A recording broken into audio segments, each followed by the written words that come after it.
Good afternoon, everyone. It's James Carpenter with Country Living. Today I want to talk a little bit about used cars.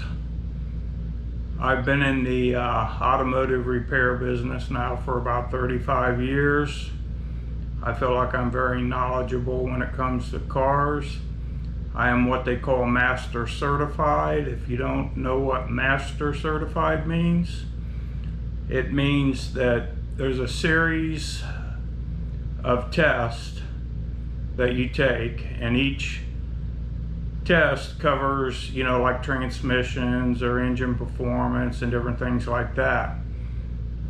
Once you pass all 7 of those tests, you become master certified, which means you get the ASE patch with a gold bar down here that says master certified.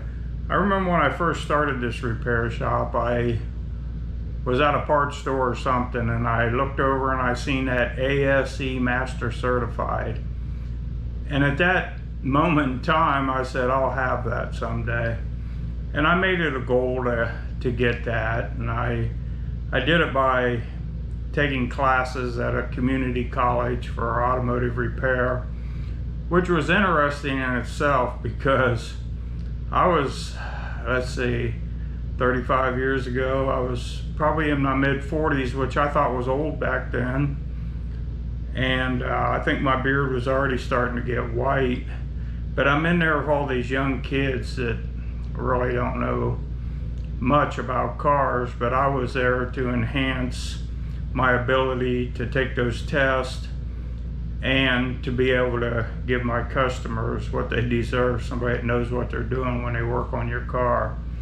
So the master certified thing is an accomplishment, to say the least. But what does that have to do with used cars? It means I probably know what I'm talking about. So used cars, I think I'll start with different types of car lots. You got the worst of the worst is the buy here, pay here. And then you got independent lots. And then you've got dealerships who have used cars for sale. All right, so we got roughly 3 categories here that we're going to talk about. And how it typically works is if a dealership takes a car in on trade and they deem it not to be worthy enough to be sold on their lot, they don't want to put their name behind it, so to speak, they send it to what's called the auction. Okay? And other ways cars get sent to the auction is maybe there was some collision damage or something like that. The car's really not total scrap, but it can be sold. Or people who defaulted on their loans, they didn't make their car payments, those cars wind up there. So the stuff that goes to the auction is then auctioned off to the highest bidder. And that's kind of a buyer beware type thing. You get to see the car roll in. If you're lucky, it runs, but you don't get to drive it, you don't get to test the AC, you don't get to feel the brakes, you don't get any of that. You just make a bid on the car, and if you get it, it's your car. So then those cars wind up at the independent car lots, the ones you see sitting around on the corner, and they got 10 or 15 cars sitting around for sale. Some of them are a little bit better than that. They got a pretty clean facility and a bigger parking lot. But regardless, those cars probably came from the auction. And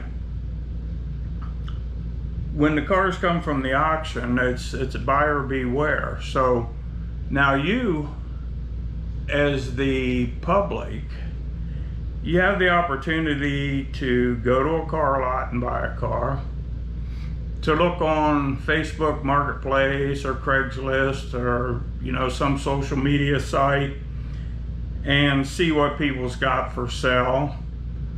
But I'll be honest with you, if you just say you're out driving around and you see a car in somebody's front yard. Now these are usually the ones you want to stop and take a look at, and I'll tell you why. It's either going to be overpriced or underpriced. So a lot of times people, they buy a car new, they drive it for 10 years, 12 years, and then they come to the conclusion that, hey, we need to upgrade and get something newer.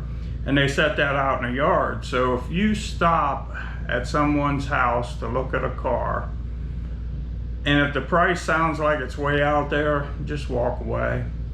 What you're looking for is the one that doesn't know how to price the car. They're selling it way cheaper than what it should be. And there's a whole market for that, especially if they put it on Facebook Marketplace or one of them sites. There are people that make a living by checking those sites multiple times a day, looking for new listings, and the minute they see one that's priced too cheap, boom, they go out and buy it, and then they turn around and list it for $1,000 more. They make a quick $1,000 for doing basically very little.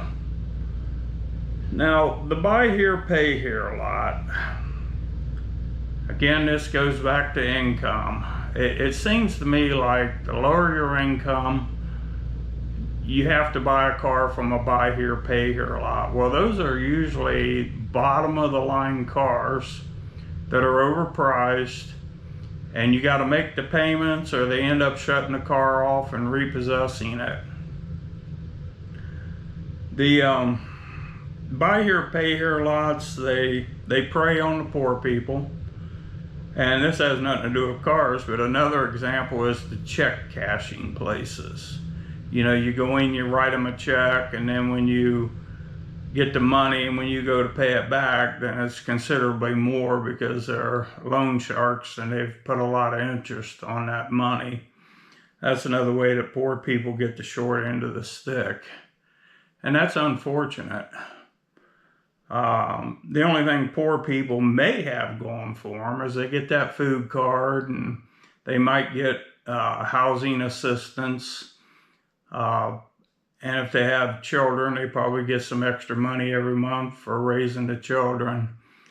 But the buy here, pay here, just don't even entertain it. Going out and finding one in somebody's front yard, yes, definitely stop and look at that.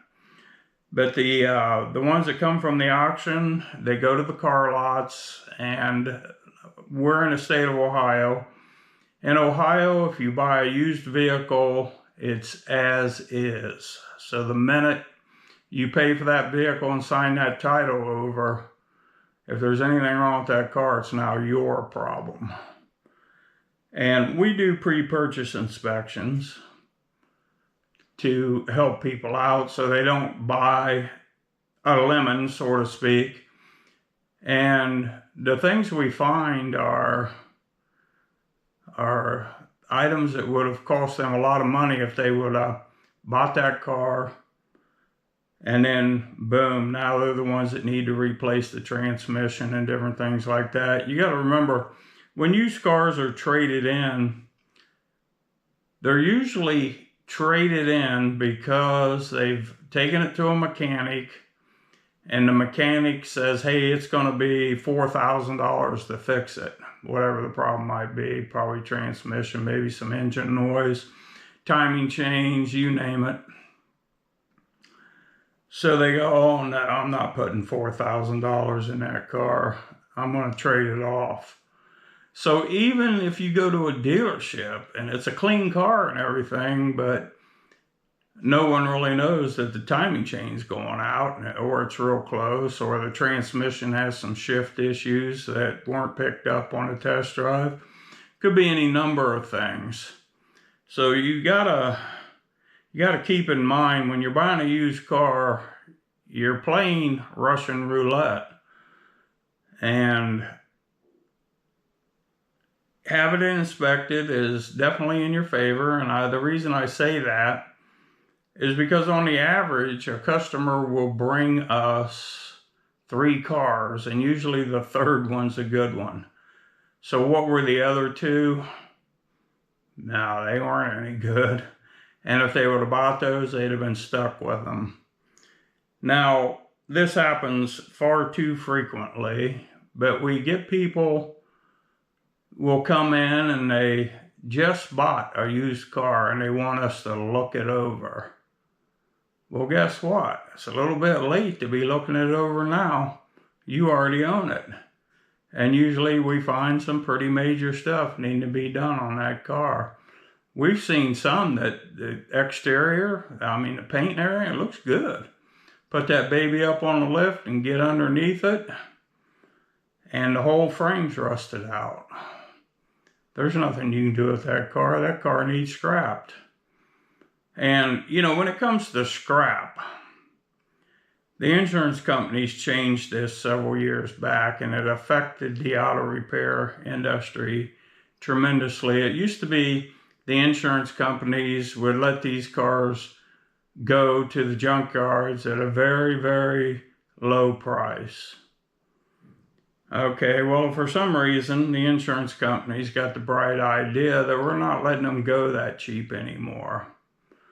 So whereas before the junkyard might pay $500 to get a car, and now it's $1,500, $2,000, $2,500 to get a car. So what's that do? That makes all the junkyard parts or scrapyard or whatever you want to call it more expensive. So in these 35 years, when I first started this business 35 years ago, you could get a good used engine for anywhere from $250 to $400. Okay, now if you think about it, a customer comes in and they need an engine. Well, if the used engine's, let's say, $400, guess what? The overall ticket is going to be considerably lower. But what we're finding now with this increase is that a junkyard engine will be anywhere from $1,500, and the sky's the limit, but I'll be reasonable, $3,000. So between $1,500 and $3,000, depending on how rare the engine is, or depending on the make and model. Like, let's say it's an Audi. Yeah, you're gonna pay $3,000 for a used engine. Let's say it's a Chevy Cruze. You're gonna pay at least $1,500 for a used engine. Now, me personally, I will not put a used engine in that's over 100,000 miles, first of all, because if it's over 100,000 miles, and another thing, you want to look at the odometer on the car that needs the engine. So let's say it's got 137,000 on it, and you find them a junkyard engine with 70,000. You can see the difference. They're going back from 137 to 70. That's a big difference. But sometimes you have to waive them very low mileage cars because the engines with low mileage are not available. So, but I still refuse to buy one that's over 100,000 miles. It's an injustice to my customers. Another option on engines is remanufactured. And remanufactured engines these days are coming with a 4-year warranty with unlimited mileage. I mean, how do you turn that down? Is it going to cost you more to have the engine installed? Yes. But you're picking up a 4-year warranty, you're picking up a brand new engine, and unlimited mileage. That's not a bad deal.